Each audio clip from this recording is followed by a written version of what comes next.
The Standard this morning. Fuel price shocker.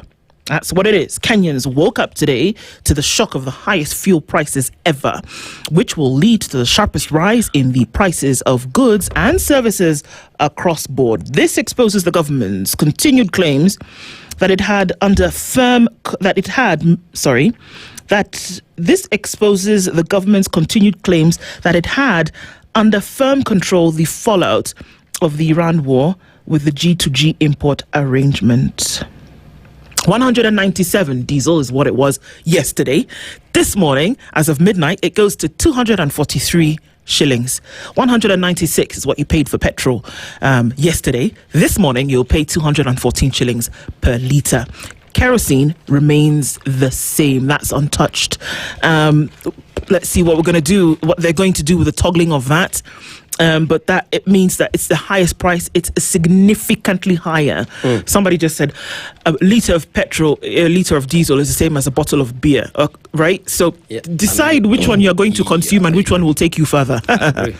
Yeah. Well, not that I agree with beer, but also an interesting dynamic happened last night. I did a survey. From around 9 p.m., most of the gas stations or petrol stations decided not to do any more sales. You couldn't buy fuel. Most of them, people can confirm. Yeah. Because they were expecting, it was known. And there's always a leakage, more Kenya, on how the prices are going to tilt. Yeah. So from around 9:30 p.m., you couldn't buy. So they were holding, waiting for midnight. So 2 hours later, they changed the pricing. And now Kenyans have to pay more. Yes. So also we need to talk about consumer protection. How right is that for them to do? Yeah. Because the prices run until the midnight of the 14th. Yes. Not until 9 p.m. on 10 p.m. No. So how are you going to protect people around that? Yeah. What are we likely to see today? And there's no regulation for that, unfortunately. Is that we're likely to see that as we get into a matatu or a bus today, or you get onto, and this is the weekend, and I really didn't know how many people leave Nairobi over the weekend. I didn't really go out, and a lot of people do.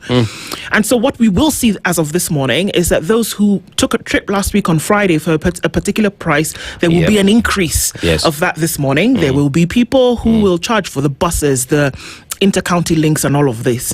Anybody who puts a drop of fuel in their vehicle today, doesn't matter if it's petrol or diesel, there will be an increase in price. There will. It's not because they have to they have to pass it on to the end user. And that is what is going to happen. So short of breathing, everything that you will do for easily the next 2 to 3 weeks is going to be more expensive. Do we brace for that? Yes, because that's what's going to happen. And we can hear from people. We'll probably hear from people today. Yes. You're leaving the city, or even within the city, or you're wherever you are, it's going to cost you a little bit more to move around. And it's going to affect everything else. So the person who is taking that tomato for 20 shillings in a vehicle that is going to cost more, are we going to be paying more for that tomato? It's imagery, but the principle is what we're talking about here. Right. Nakada report reveals surge of synthetic drugs. Unfortunately, we saw a lot of things like methamphetamines get into the country. The substances are more potent and difficult to detect than traditional drugs such as cannabis and heroin. Investigations disclose evidence of small-scale laboratory activity linked to local production of synthetic stimulants. And so folks are putting this stuff in booze. Folks are injecting it. It doesn't look good at all, and it's turning people into zombies. Nakada is saying this is here, and it's bad. United Opposition projected to crush Ruto in 2027 with 76% of total votes. There's this big survey that was done. It was released by TIFA, at the Institute of the what again? I remember it's a research firm. So of course we're looking at numbers in terms of what that looks like. It's a Friday for numbers. Was it before the fuel spike? Higher price? That's a good question. It probably was because they revealed them yesterday. So it probably did some time before that. Okay. Kindiki says, I was elected, not appointed by Parliament. Who? Sorry? Do you know that the Deputy President of the Republic of Kenya is called Kithure Kindiki? I've heard that. You've heard him? Yeah. Okay. He said yesterday that he was not elected, but he was appointed. Sorry, he was elected and not appointed by Parliament. Just in case you forgot, he was reminding people that I was elected. thought he was a lawyer. Yeah. So he should understand what elected means, especially in the Kenyan context. When you are elected, people choose you. They say, Yes. of the others, I want this one. Allow me to remind him. Yes. Even the impeached former deputy president was not elected. He runs around saying, I had 7 million voters vote for me. He was not. The Constitution allows us to vote for a president. And as a mitigation measure, because things can happen, we don't want there to be a vacuum in power, he must have a running mate. If a deputy president position was elective, we would have had to go for an election to vote in a deputy president after the impeachment. So please, the current and the former impeached deputy president, none of you are elected by Kenyans. That's why you can be fired or hired by your employer.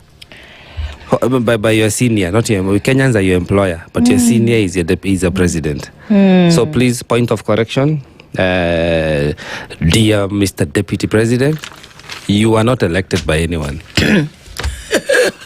My throat Yes. is dry. Okay. Yes. It's interesting because there's a whole submissions of this case in court concerning the impeachment of former Deputy President Rigathi Gachagua and what exactly this all means. So he's just reminding people, excuse me. But as you said, no, you weren't. Yes. Thank you. Fury as Jubaland troops set base in Kenya amid rising insecurity. Sorry, how are they just here? Why? It's no brainer. We just had the French. So I mean, free for all. Yeah. Anybody else? Yeah, just come, no problem. Wait and see. Yeah, anybody else? Come. Emurua Dikir mini poll marred by chaos amid rival groups clash. We saw that yesterday. I think that we saw the DCP candidate, the UDA candidate win. That public health officers murder sparks outrage as wife is detained. People who are being killed anyhow, I don't understand. The Kenya Environmental Health and Public Health Practitioners Union has condemned the killing of a public health practitioner in Bungoma County, describing it as a cold-blooded murder and called for urgent investigations. That people are taking to death as an option to solve problems, it's very worrying to me. I watched the documentary, as sometimes I normally do. Right. And they talked about the difficulty in taking life. It's not an easy thing to do. What it does to your brain. And that's why they say somebody who can go to the point whereby the option is not for us to have a conversation, not for me to walk away, but that to take life. There's a seismic shift that has happened in the mental space. Seismic. And that for that to be the solution, where you need to take life, as in, I don't need you to be alive anymore, whether it is in a position of anger, spur of the moment, whatever it is, violence, there is a shift that has happened in the brain. It is not a normal affair, whether it is an intimate partner relationship, whether it is war, whether it is conflict, whether it is a police officer taking down somebody in the middle of the street. It is not normal. It's not normal behavior. And that we see more and more people life being taken, whether you push somebody off a building in South B, whether you shoot somebody, whether you strangle somebody to death, whether you slice somebody, it's not normal. And it is becoming so normalized that we almost say, somebody killed a housemate because she was sleeping with a husband. Excuse me, leave the husband. What are you doing? I mean, he already left you. He already left you, so leave him. You don't have to kill. It doesn't stop that he might want somebody else because you've killed this one. Do you see what I'm saying? Something is wrong. There's a problem. And I do agree. I mean, you realize what you're talking about inner peace and congruence.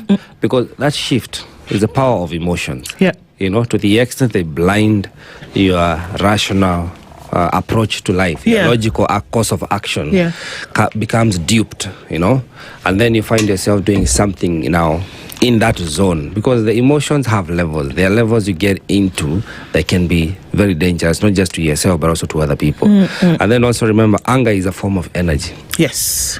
So how you dispel it, determines the extent of damage you can cause, because it is always destructive. Always destructive.